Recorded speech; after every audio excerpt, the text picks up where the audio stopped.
Now that we have our individual demand curves, we want to create the market demand curve. The market demand curve will tell us the quantity that the entire market wants to buy at every given price.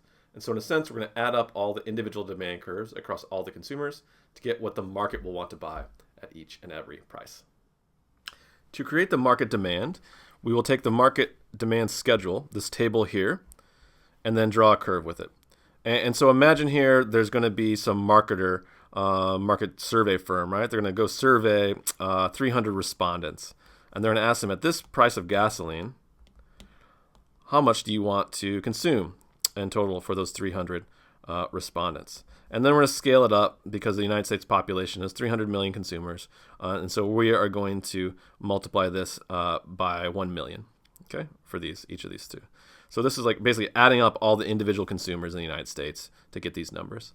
And then we can take that market demand schedule and build out a market demand curve. So we get that top number, which is $5. They'll get 1.2 billion, and so we'll put a dot right there. At $4, it's 1.6 billion. At $3, it's 2 billion.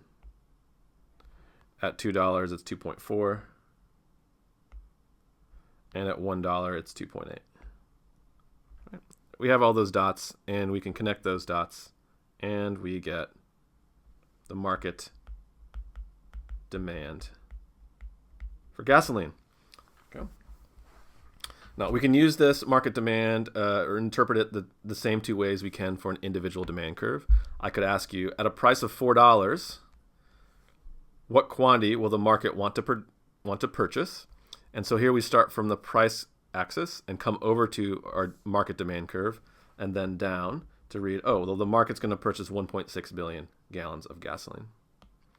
The other interpretation will be what price, what's the maximum price that the market can charge where people will want to purchase 2.4 billion gallons of gasoline per week.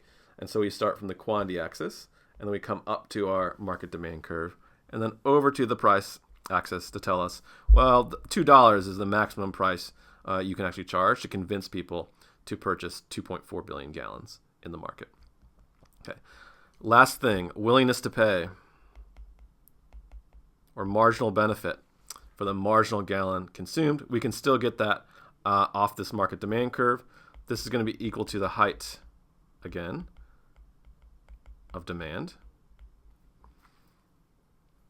And so let's go for the 2.8 billionth gallon of gasoline. Come over here. The height is $1.